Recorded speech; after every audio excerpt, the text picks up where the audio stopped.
Ben Thompson, and welcome to We Work Together, a new podcast about working in partnership to improve the health and care of people in West Yorkshire and Harrogate, and the relationships between the partners involved. In this episode, Karen Coleman, who's our Communications and Engagement Lead, sat down with Rob Webster, Lead Chief Executive for West Yorkshire and Harrogate Health and Care Partnership, to chat about communicating big ideas, that leadership, and some of the things that are going on around the partnership areas at the moment. Obviously, with 26 organisations working together, all our NHS, our 8 councils, our Health Watch are amazing, absolutely, just blows me away, the quiet confidence of our community organisations. We work alongside with people in the neighbourhoods such as Fartown in Huddersfield, right over to Manning Hill in Bradford, or over to Seacroft in Leeds. I think it makes it really important, the value of communications and doing that in ways people understand, really. You know, if I go to the doctors, I've got to see the GP, aren't I? So I say I'm off to the doctors, or I need to book an appointment with the doctors.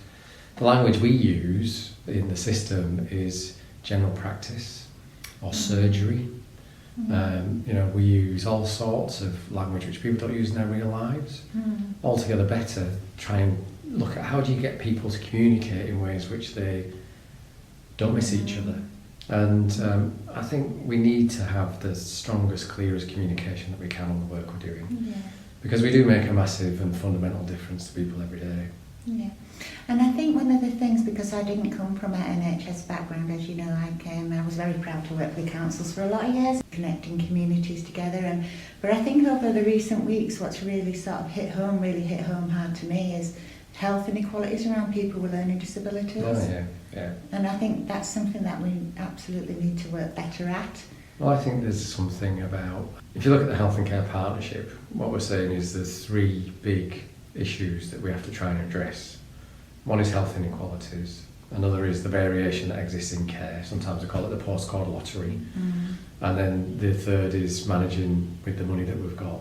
And the NHS is under financial pressure, and councils have been incredibly squeezed in terms of the resources they get, with cash cuts to the amount of money that they've got to deliver care or support or street lighting or the bins or everything that they have to do for everybody every day. And if you take the first of those, if you've got a learning disability, you die 14 to 20 years sooner than someone who doesn't. And having a learning disability isn't a health condition. And I think one of the things that I'm often driven by is there are some shocking statistics like that one, or the fact that in West Yorkshire and Harrogate, if you're a man and you've been in touch with secondary mental health service, you'll die 18.6 years sooner average. Those statistics are shocking. They're absolutely shocking when we stop and think about them for a minute, but we're not surprised. And I think we've tacitly got to the point where we almost accept that poorer people die sooner, that people with learning disability die sooner, that people from BAME backgrounds get poorer access to care, and it's not good enough. So I think that there's something about our natural sense of justice, equality, fairness, humanity that says we should do something about that, because we can. And that's what the partnership's for. Doing something about that, so we reduce health inequalities, addressing care variation where it exists, and making the most of the money that we've got.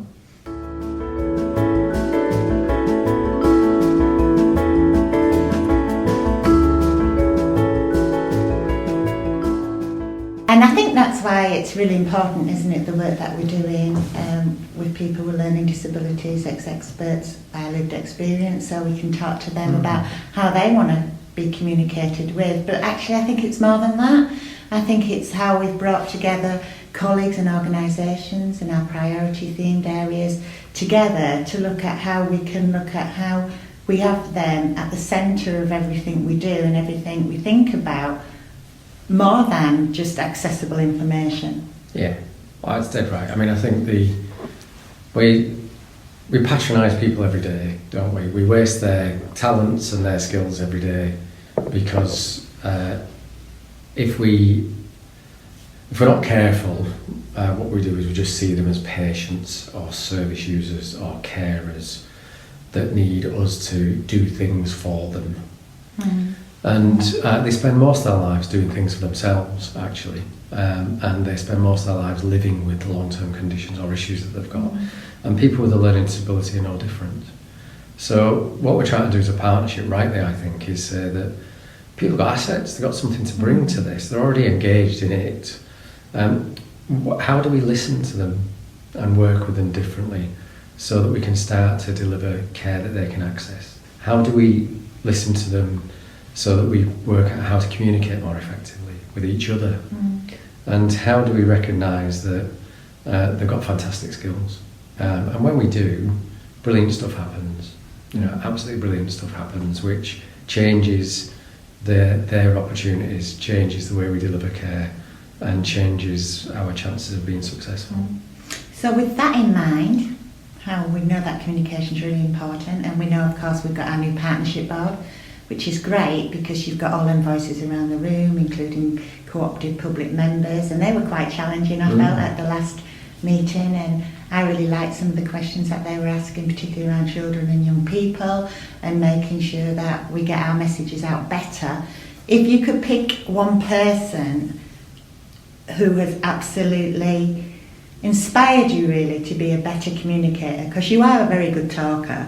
So for example, I was really fortunate to be down in London and I saw Sir Peter Timpson speak. Oh, yeah. And I thought, wow, he's absolutely blown me away actually around, how he wants to give people who've been in prison an opportunity and makes their staff wishes come true. So I'm waiting for you to make my wish come true. But little things like that. So who would you say that inspired you? The Peter Timpson thing's amazing, isn't it? I mean, what I've heard him speak, and I've heard him speak on the radio, and I know that only 3% of offenders who work for Timpsons re-offend, compared to a significantly greater number elsewhere, because he believes in people.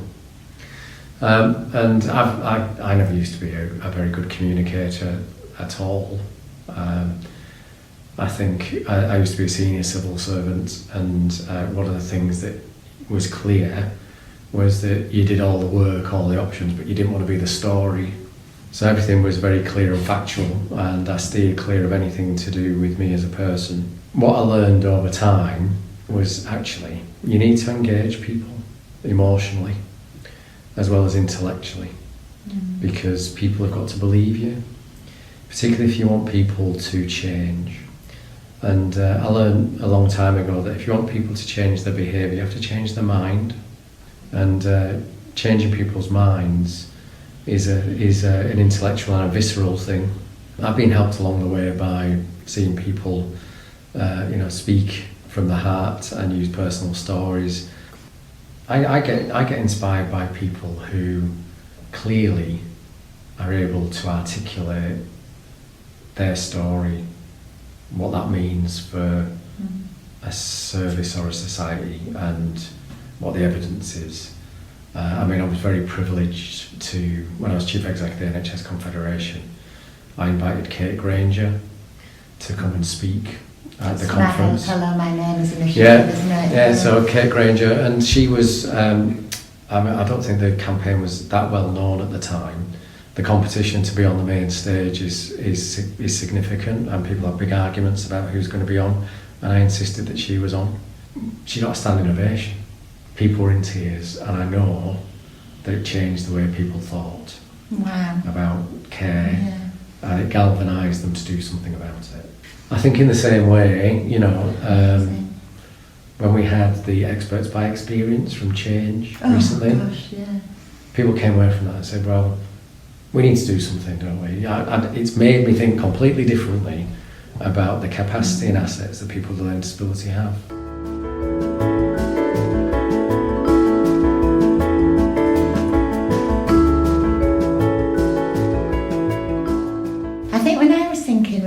That more recently we've been really fortunate to work with Kim Leadbeater, Joe Cox's sister, and how amazing is she, and she never rehearses, she's never had any media training, she doesn't have a big PR machine around her.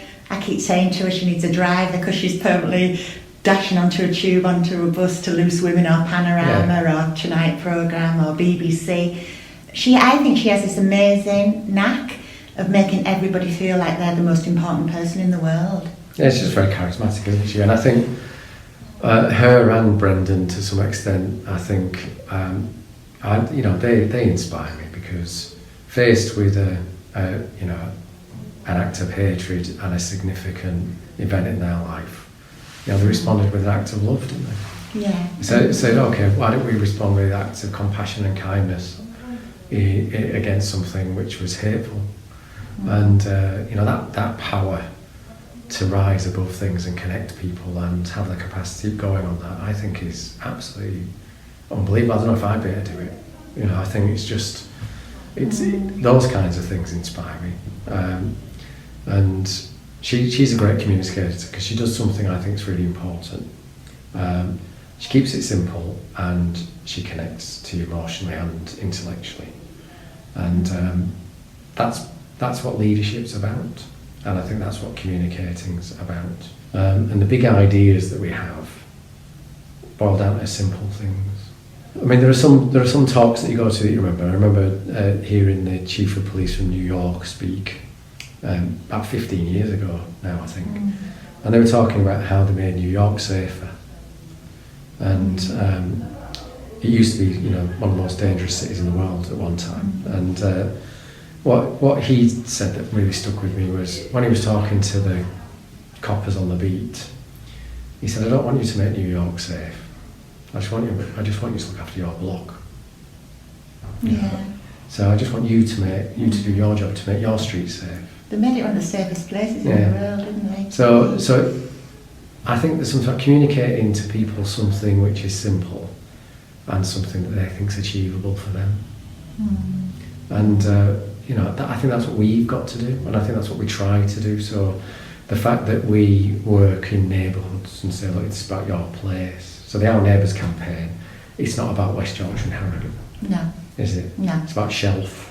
Yeah. And our insight told us that, didn't it? It said we're not interested in what's going on in Yorkshire, we're not interested in what's going on in Bradford, but tell us what's going on in Keighley, or tell us what's going on in Batley. Yeah. And that's what we've tried to do. And it'd be interesting to see how well we've done that, won't it, really? And to see. And I think, if nothing else, I hope that we've managed to do a small piece of good for even just one person. And so it'll be interesting to see that. Well, we have to keep going with it, don't we? And we have to do it, and we have to work through people. So the other great thing about the Our Neighbours campaign is it's a dead simple idea. Everyone gets it. I think the fact it's small acts is really important, and it's galvanised people and organisations to get behind it. It's quickly escalated into something that can operate at scale. So lots of small things add up to something big. Yeah. And a lot of these organisations and community groups and our partners are already doing it. It's just giving people something, a resource, isn't it, to tag it onto that might help them communicate their message better.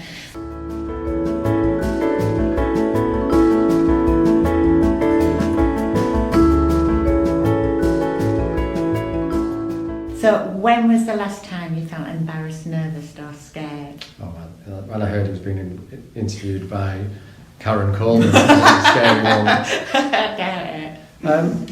I think things that scare me tend to be more about the people that I love, really, and making sure that they're okay all the future. So I'm personally very scared about the mass extinction of animals and plants on this planet and what it's going to do for us in the future. That's the kind of thing that scares me. I tend not to get too nervous about things because I've got a sense of perspective most of the time about what's the worst that could happen. Yes. And as someone who's incredibly clumsy and falls over a lot, and I don't get embarrassed because I've lost the embarrassment. You're talking about great communicators in climate change and health in the climate. When you look at what them young people are doing, what a powerful message they're getting out worldwide. Amazing, isn't it? Yeah. Well, again, that's just about changing people's perspectives. And I think, there's something that, it was great today, wasn't it? There was an announcement about taking all of this incredibly seriously People might argue about the timescales, but why not be a leading nation in making the world better? Absolutely. And that being about all of our futures. And in many ways, we know that the physical environment has a significant impact on your health. Just as where you live does, whether you've got a job and what you get up to. I'm a firm believer in, somewhere to live, someone to love, something to do.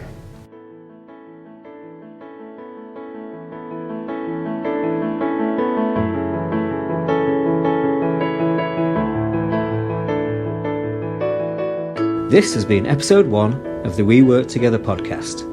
Thanks to Rob Webster and Karen Coleman, and thank you for listening. Join us again next time, when we'll be joined by more partners who work together to improve health and care for people in West Yorkshire and Harrogate.